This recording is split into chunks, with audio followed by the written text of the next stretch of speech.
अपना भारत मोर्चा जो 25 तारीख को गठित किया गया, उसके बाद मैं सिरसा पहुंचा हूं। मैं सब साथियों का आभारी भी हूं इस बात के लिए कि हमेशा सिरसा के चाहे जनमानस हो, चाहे यहाँ का किसान, गरीब, मजदूर, नौजवान हो, छत्तीस बिरादरी और मीडिया ने भी हमेशा पूरा सहयोग समर्थन अपना हमेशा दिया है।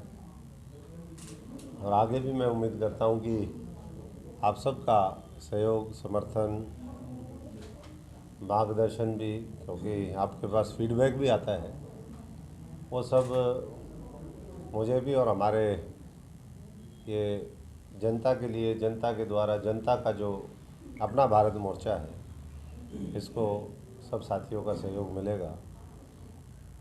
हालात आप देख ही रहे हैं कि इस मोर्चे बनाने की ज़रूरत क्यों पड़ी। मोर्चे की ज़रूरत इसलिए पड़ी क्योंकि जो सरकार का काम है, लोगों को राहत देना, लोगों की मदद करना, लोगों के अधिकारों की रक्षा और सुरक्षा करना, वो ये सरकार नहीं कर पा रही है। चाहे वो प्रदेश की सरकार हो, चाहे वो देश की सरकार हो। ज्ञान, विज्ञान और संविधान के ऊपर जो आधारित सरकार चलनी चाहिए थी, ना वो संविधान को मानते हैं, ना वो वैज्ञानिक दृष्टिकोण से काम कर रहे हैं, और ज्ञान तो उनको है ही नहीं। अगर ज्ञान होता तो आज देश की इस तरीके के हालत नहीं होते। ना आर्थिक पॉलिसी उनकी ठीक है, ना कृषि पॉलिसी उनकी ठीक है, ना विदेश नीति ठीक है। मोर्चों पे आप देख रहे हैं, बाहर सारे बॉर्डर जितने भी हैं, चारों तरफ से, चाहे चाइना हो, पाकिस्तान हो, छोटे छोटे और जो मुल्क जो हमारे से मदद लेते थे, हमारा सहारा लेकर के आगे बढ़े थे, नेपाल जैसे राष्ट्र, आज वो भी देश की तरफ घुरा करके जो है देखना उन्होंने शुरू कर दिया। पीछे चुप करवा दो भाई। तो इसलिए मैं तो यही कहूँगा कि लोगों की भावना के अनुरूप ये मोर्चा काम करेगा आने वाले समय में, और एक मजबूत जो विपक्ष का रोल होना चाहिए, क्योंकि अभी तो जो विपक्ष है वो भी मृत प्राय है, और खुद कांग्रेस जन इस बात को मानते भी हैं अब तो कि कांग्रेस कमज़ोर हो चुकी है। और कमज़ोर जो हो जाता है, जैसे कमज़ोर इम्यूनिटी थी जिनको, उनको कोरोना ने पकड़ लिया, बहुत से लोग उसकी चपेट में भी आ गए।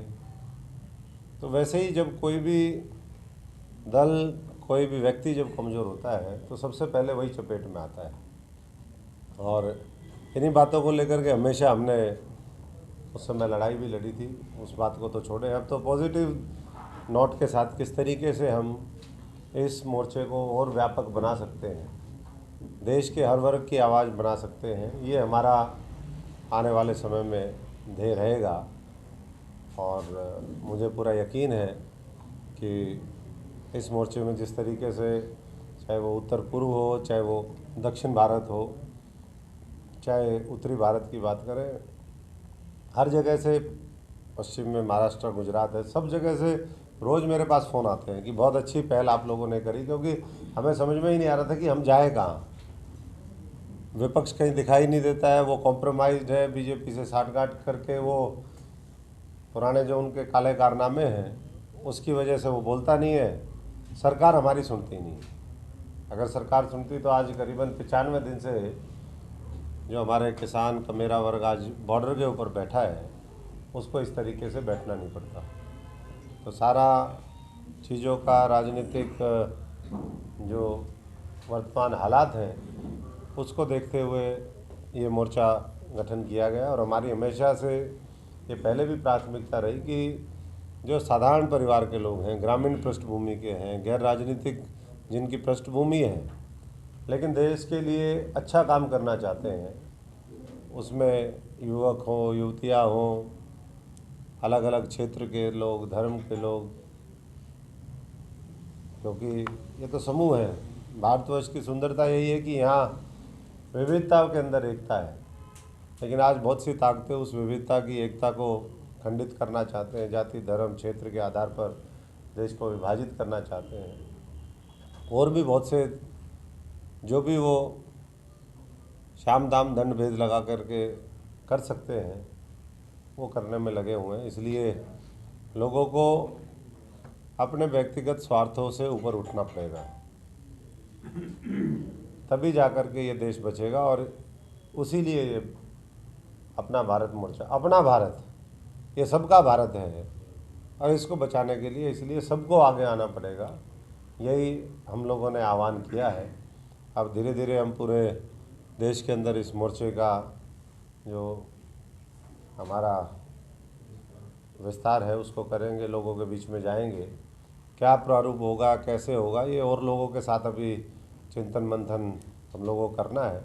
लेकिन मोर्चे में जगह जगह से अब चुनावी राज्य हैं, 5 राज्यों में चुनाव है, तो वहाँ निश्चित तौर पर प्राथमिकता रहेगी। मैं भी जाऊँगा, हमारे साथी भी जाएंगे। और साथ साथ क्योंकि हरियाणा हमारी कर्म भूमि है, जन्मभूमि है, यहाँ सिरसा और पूरे हरियाणा ने राजनीतिक तौर पर मुझे भी और हमारे बहुत से साथियों को सबल बनाया है, मजबूत किया है, तो ये तो हमारी हमेशा प्राथमिकता में रहेगा ही रहेगा। आज प्रधानमंत्री जी ने राजनीतिक टीका लगवाया है कोरोना का, और राजनीतिक में इसलिए कह रहा हूँ कि वो पहले देखते हैं कि कहाँ चुनाव है, उसके अनुरूप वो अपना भेष, लिबास, अपनी दाढ़ी, वो सब लोग वो बढ़ाते हैं ताकि इसका किस तरीके से माइलेज मिल सके। आज भी उन्होंने वही किया। आसाम में है तो आसाम का गमछा पहना, केरल और पौंडीचेरी की नर्स को बुलाया गया, उनसे टीका लगवाया गया। इसलिए मैंने कहा, और उसको पब्लिसाइज किया गया। टीका तो बहुत लोगों को, इतने लोगों को लगा है, उन्होंने भी लगवाया, अच्छी बात है। अगर उनको लगता है कि टीके से वो बचेंगे तो ठीक है, लेकिन हर चीज़ में राजनीति, ये भी ठीक नहीं है इस देश के लिए। प्रधानमंत्री जी अब मन की बात कल भी उन्होंने करी, मन की बात में कोई काम की बात तो लगती नहीं अब लोगों को। पहले लोग बड़े चाव से सुनते थे कि जी प्रधानमंत्री पता नहीं क्या बोलेंगे और क्या उससे होगा। अब धीरे धीरे वो मोह भंग जो है प्रधानमंत्री जी के विचारों से भी, उनकी कार्यशैली से भी और उनकी सरकार से भी लोगों का हो गया है। और उसका जीता जागता उदाहरण जो है वो दिल्ली के चारों तरफ जो बैठे लोग हैं वो इस बात का सबूत है। हम तो यही कहेंगे कि जितनी जल्दी किसानों की बात मान ली जाए उतना ज़्यादा अच्छा रहेगा। अब अपने मन की बात छोड़ करके लोगों के मन की बात उनको सुननी चाहिए और काम की बात करते हुए एक्ट करना चाहिए। तो तीनों कृषि कानून जल्दी से जल्दी वापस हो, नया MSP का कानून बने, ये हमारे मुख्य एजेंडे में भी रहेगा। और इसके साथ साथ और सैकड़ों ऐसे मुद्दे हैं जिसके ऊपर भविष्य में हमारे साथी रणनीति और कार्यक्रमों के माध्यम से आपके बीच में और आएंगे।